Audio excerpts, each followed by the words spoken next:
All right, my name is John Hess. I'm going to talk tonight about Bitcoin, mostly cryptocurrency, what it is, why it matters. I decided to make a slideshow. Can everybody see it okay? I assume it's okay. Now we can shut the lights off. All right. Little disclaimer. What thing? This? Yeah. Little disclaimer. What I'm about to talk about, don't think that I know what I'm talking about, and don't do anything that I suggest to do, because it actually deals with real money. And so I'm not in charge of your money. So, all right, cryptocurrency. It's a whole new way to think about money, a whole new way to spend money, get money. Cryptocurrency is decentralized, meaning there's no one central organizing unit. So a bank would be a centralized place for money, and no one organization can ever control it. I skip backwards. Once it's in the wild, it's in the wild forever. It's open source. Every good cryptocurrency is open source. It's auditable, so you can check for backdoors, bugs, things like that, and submit it to the maintainers. All the cryptocurrencies that I know of currently are all open source. It's inflation-free. What is inflation? Persistent substantial rise in the general level of prices related to an increase in the volume of money resulting in the loss of value of currency. In short, what that means is inflation is when the organizing body of the money decides to print more money, making the existing money worth less. Cryptocurrency, basically every single currency out there has a top end for the number of coins that will ever be in existence. For example, Bitcoin is right around 21 million coins. There will only ever be 21 million coins. There can't be more. And the time it takes for those coins to appear is fixed. So I believe the end time is 2041 will be when the last coins are created. So in short, inflation is bad, it devalues money, and it should be avoided if possible. And then pretty much what I said is it's hard to change cryptocurrency once people start installing the applications on their computers. All of a sudden, a whole bunch of peers in this network, and they're using the same software, so it's really, really hard to actually go and change how the software works, change the amount of coins that get generated, things like that. So once it's out in the wild, it's there forever, and it can't be adjusted. And I'm going to break the one rule of slideshows, and I'm going to put a wall of text on here. I get asked this question by everybody: why is Bitcoin valuable? You know, why is it? Why would you rather have that than a dollar, or vice versa? And I read this in the TechCrunch article. So, and there's a whole lot of words here. So I'll just read it, and you guys can take from it what you want. For the same reason that gold is valuable. Why is gold valuable? Not for itself. Those who speak of the gold standard as if it were axiomatic rather than collective hallucination forget that the value of an ounce of gold is vastly more imputed than intrinsic. If we valued gold for its shine, malleability, conductivity, it'd be worth much less. So if we took gold and actually priced it for its usefulness, it would be worth less than it is now. In short, is what that means. So what has made gold valuable over the centuries is that it's good at being valuable, something which in turns out is extraordinarily difficult. Gold is hard to counterfeit, easy to refine, merge, subdivide, and transport. And it's exceedingly scarce. So it says here that the gold that's all been discovered wouldn't even fit in 4 Olympic-sized swimming pools. It is these attributes, and only these attributes, which make gold an effective medium of exchange, unit of account, and store of value. And it just so happens that Bitcoin meets all of this criteria. It matches gold exactly.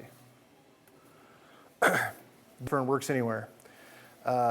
If you were going to go through the airport with a suitcase full of money, you most certainly would get stopped by the TSA.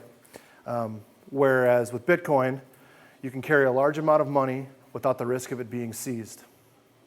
Bitcoin allows you to transfer money to anyone in the world for free, although there is an optional fee to transfer the money to give the people doing the mining more of an incentive to authenticate your block transfer. Think of this as an example. When you go to a country and you get some currency, you might go to another country and that particular currency has no value. So Bitcoin, luckily, is sort of a world currency. It's the same everywhere. So how does it work? All nodes on the network are peers with each other. It allows payments to be sent directly from peer to peer without a third party to verify the transaction. So in short, there's the internet. On the left here, there's a group of the people that are generating the coins. We'll talk about that in a second. Then just down, you see there's a Bitcoin client that generates the keys, can start to make the purchases. There's an organization that accepts the Bitcoin, and there's exchanges that'll exchange US dollar for Bitcoins that have been mined. As you can see, there's no central control of this anywhere in the chain. All right, the blockchain. This has been in the news a lot lately, if anybody's watched the news, but it's a rolling ledger of all the past transactions sort of on every full node that exists. So a full node is basically, in short, it's just a node that contains the entire blockchain. So think of a accounting ledger, green and white paper. It's just that. It goes back to the beginning of time. The current blockchain is right around 50 to 60 gigabytes, so it's very large. We could talk a whole nother techno about the blockchain and how cool it is and the things that they're doing with it. We do have some experiments on our GitHub, so you can check that out. We have an experiment that will allow you to actually upload photos to the blockchain, so not money related at all. They're using the blockchain to sign documents and authenticate signatures and documents. The original white paper of Bitcoin is actually one of the first things that's in the blockchain, so it's pretty cool. All right, so getting a wallet. The most popular cryptocurrency, so we'll focus on that. If you want to keep and run a full node, which unless your computer is connected directly to the internet without a NAT, or you're willing to NAT the port that is used for all the peers to connect to, I wouldn't do this. It just takes up hard drive space. If you want to use it for transactions, you can create an account at blockchain.info. That's a great site. It's free to generate your wallet. Or Coinbase. Coinbase is cool. I use Coinbase. I use both of these, but I also use Coinbase. It's robust, but it's hard to get your private key out. I was told tonight that you actually can get your private key out. Pieces of a wallet. A wallet consists of two pieces. The first piece is a private key. So this is used to sign all of your transactions. So you should never, ever give this key out to anyone, ever, under no circumstance. Give this key out. Then there's the public key. A public key is your receiving key. So if Tony was going to give me Bitcoin, I would give him my key and he would send me money. A lot of times it's known as a QR code. Here's an example of one of my Coinbase QR codes for receiving Bitcoin. How do I get Bitcoins? Well, you can get a job that pays in Bitcoin. You can buy some Bitcoin on Craigslist. You can buy some Bitcoin online. And lastly, you can mine some Bitcoin. So a Bitcoin job, I found one place, certainly there's more, that people are willing to pay you for your work in Bitcoins.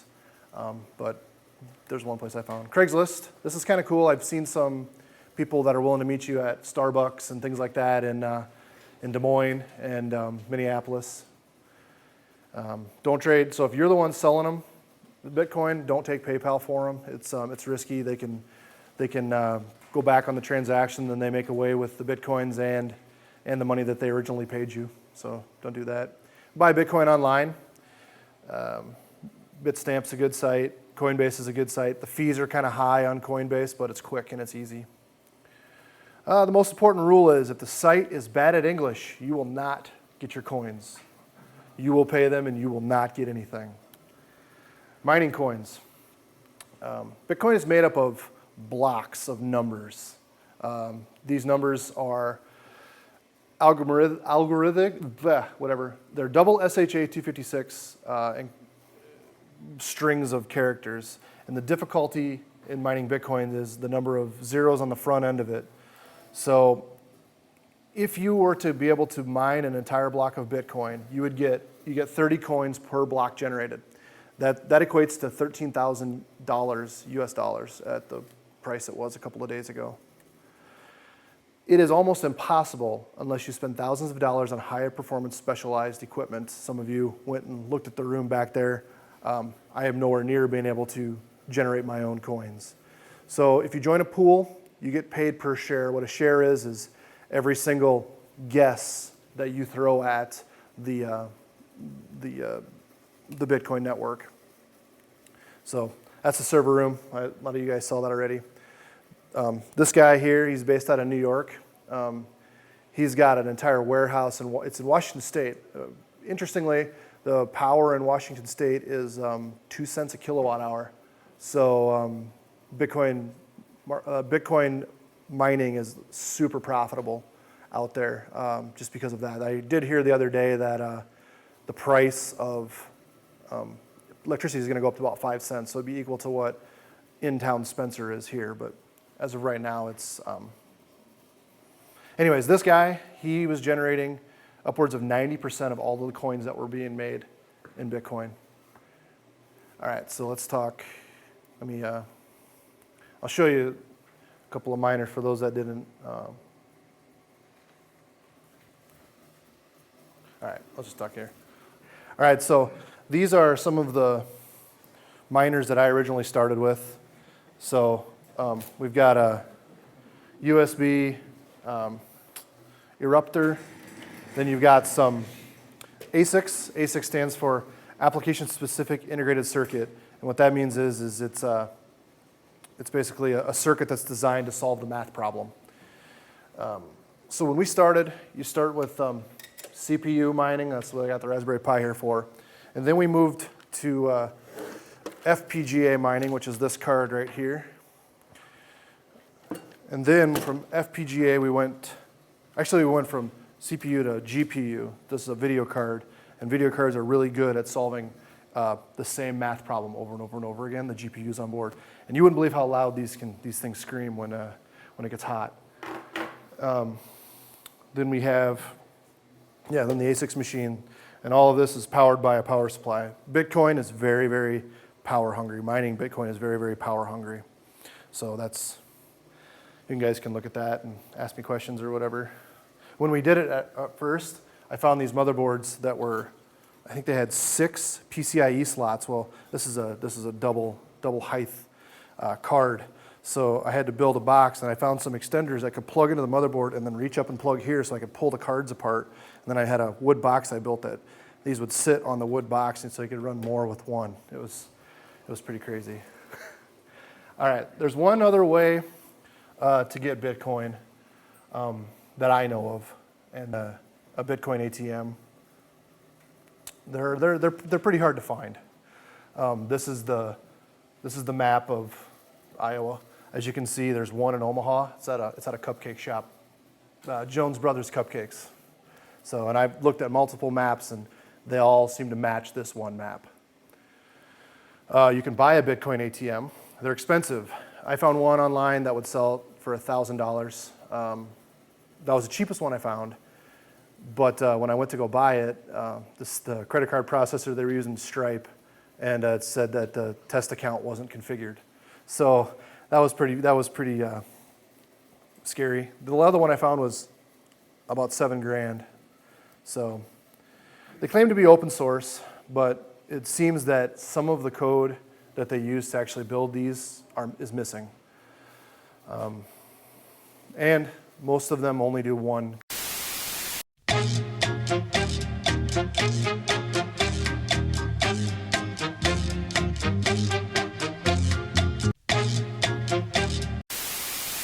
Okay, so most only do one currency, which is Bitcoin. So that got me thinking, could a guy easily, with the help of others, build a cryptocurrency ATM, so an ATM that could maybe focus on more than just Bitcoin? So we thought about parts, and so we thought we'd need a webcam, we'd need a computer, we'd need a touch screen, an Arduino, a bill acceptor set up in PWM mode, which I had never seen a bill acceptor except for inside of a Coke machine in my life, so it was interesting. A thermal printer and some wood. We thought we could build an ATM on these parts. So this is my kitchen counter. I got a bill acceptor, and I went to work, and you can see the money is actually ripped because I I put it in the machine so many times. And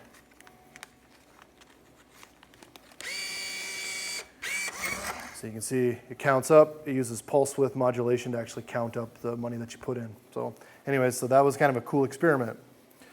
So do not under any circumstances Google homemade ATM. You will have a bad day. So this is out in the shop. Aaron built the box, the housing for it. And so, all right, so then we'll show you what we got here in the end.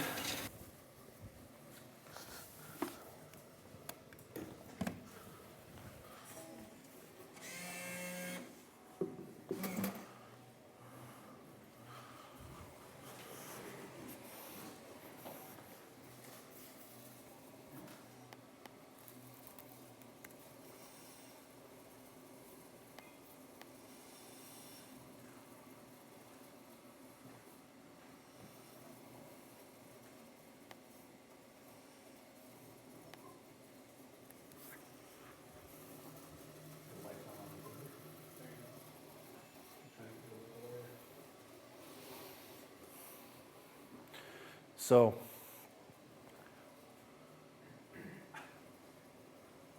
yeah, you guys can come and look at it when we're done.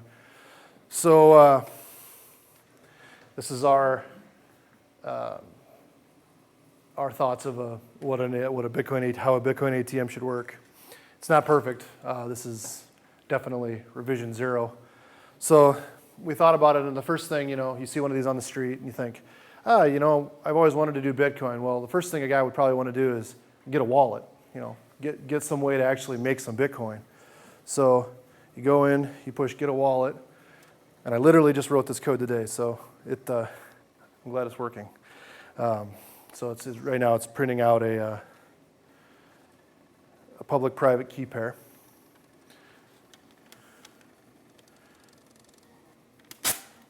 So this is all it takes for a Bitcoin wallet right here. So I've got the top one's my public key. This is what I'd share with other people. And this one is my private key. I would not share that with anyone. The private key is in WIF format. So you could take it to blockchain, or you could take it to Bitcoin QT on your desktop or whatever, and you can import your wallet there. So if somebody paid you with this, you could go home and your money would be there. I would say you wouldn't want to carry this around. You'd print this, and then you'd go home and you'd put it in a safe deposit box, and it would be your backup wallet. Because forever, no matter how many coins you get, this will always work. So, all right, so let's say I went up to this thing and I wanted to actually buy Bitcoin. So I go, I push Bitcoin.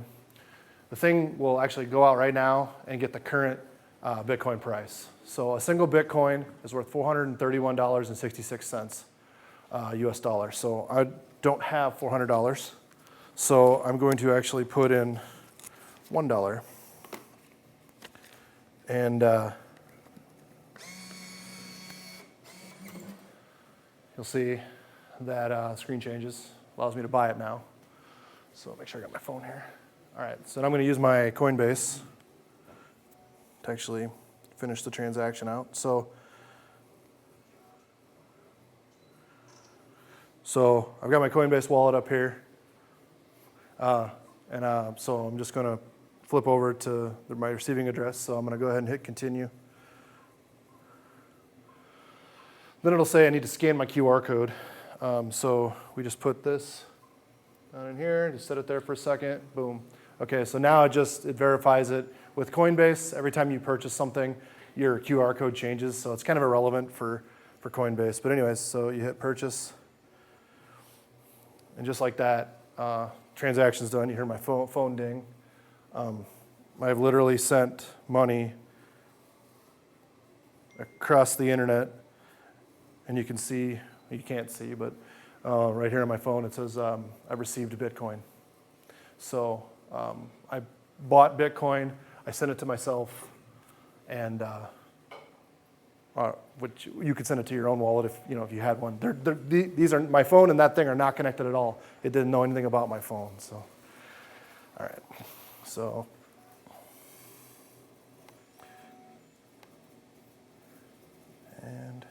think that's it.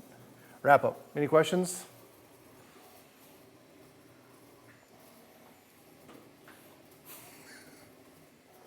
Nothing?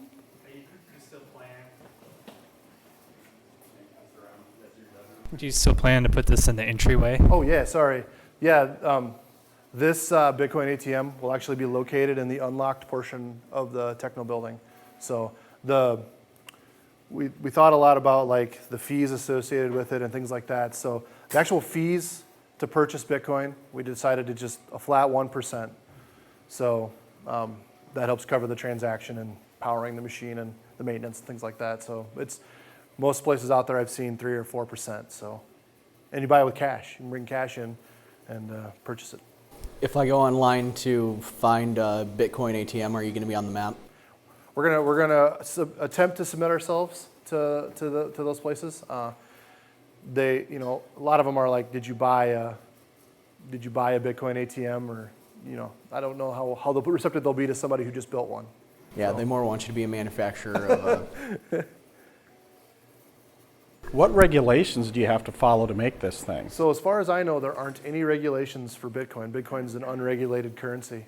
So as long as we're on the up and up, and if something goes wrong, you give you your money back. You know, that's why we're locating it here and not somewhere we don't have access to. And I've got a question, and it's not really related to your ATM. With kind of the expansion of Bitcoin and everybody's jumping on board, what, and maybe you can go and talk about a little bit, like with Mt. Gox going under, and with Cointerra going under. I mean, how does that kind of bode for the future of Bitcoin for people that may want to get in, start doing it, think of it as an investment? Right. Those are cheaper miners. Well, yeah. So Bitcoin is super volatile. When I got into Bitcoin, it was about 2013, and I mined for about a year before I quit. At that time, when I started, the price was $20 a coin, and when I got out of it, the price was $1,000 a coin. So you can see the volatility was crazy. Luckily, we've settled right around the $400, $400 to $500 range for what it is. Now, Dan's point is there are a lot of companies that go crazy, like Cointerra is one, for example. They go out and they build these specialized mining devices, and what happens is they invest too much money and they simply just go bankrupt. I mean, it's everybody wants to get into it while it's easy to get into, but they don't think about the cost, and then they just end up bankrupt. I think if you play Bitcoin safe, I think it could, you know, it could potentially be a good way to make some money. It could also be a good way to lose some money too. So, another interesting thing I can show is how do you spend Bitcoin, right? So you saw the app, and maybe that's kind of complicated, but Coinbase works together with a company called Shift, and Iowa is one of the few states that actually is allowed to have these as a Shift debit card. It actually spends directly out of my Bitcoins. So you're actually able to spend direct Bitcoins based on anywhere. Yeah, anywhere a Visa is accepted. So.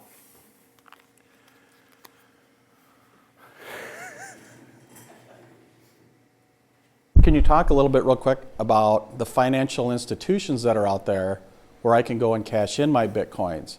So let's say I've been mining for 10, 15, 20 years. The price of Bitcoin goes through the roof, and now I'm sitting on $250,000. Right. So now I want to cash that into UN's currency. Yep.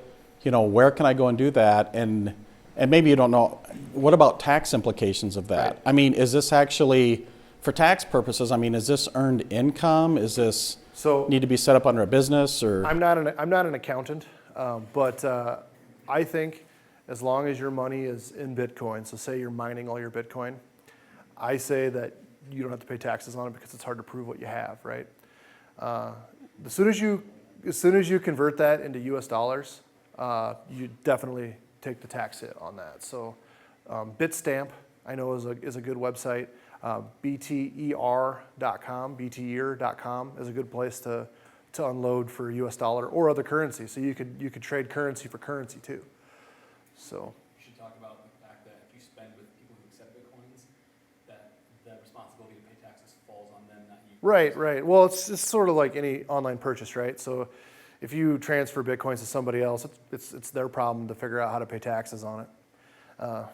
But if it was He's talking for goods. yeah, for goods. If it was me, I would mostly keep all of my stuff in Bitcoin if I could. Certain things you can't, like your electric bill and things like that, you can't pay with Bitcoin yet. But I would keep most of mine in Bitcoin. What's the difference between mining Bitcoin and Litecoin and your Dogecoin that was up there? Bitcoin, as I mentioned before, is a double SHA 256 algorithm, where Litecoin, Dogecoin, there's a whole source of other coin use scrypt miners. It's a different algorithm. So that's truly the difference.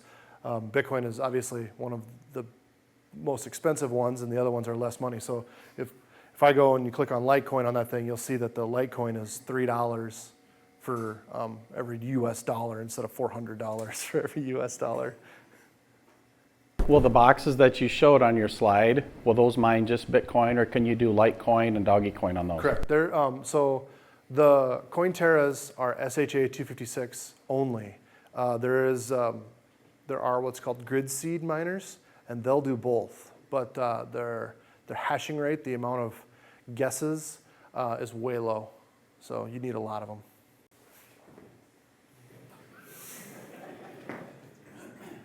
So when you're mining Bitcoin to make money, you make coin.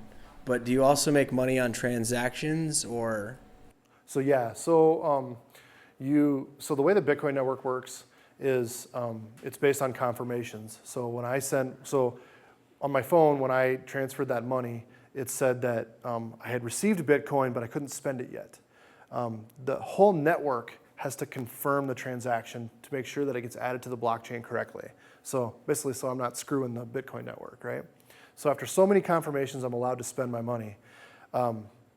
If you are mining, or I think even run a full node, you actually get credit if the Bitcoin network uses you for confirmation, if the person sends a transaction fee. Now the thing is if you don't send a transaction fee, which is 4 cents, the transaction fee is 4 cents. If you don't send it, it could be weeks before your money's confirmed. But if you send it with the transaction fee, it's seconds.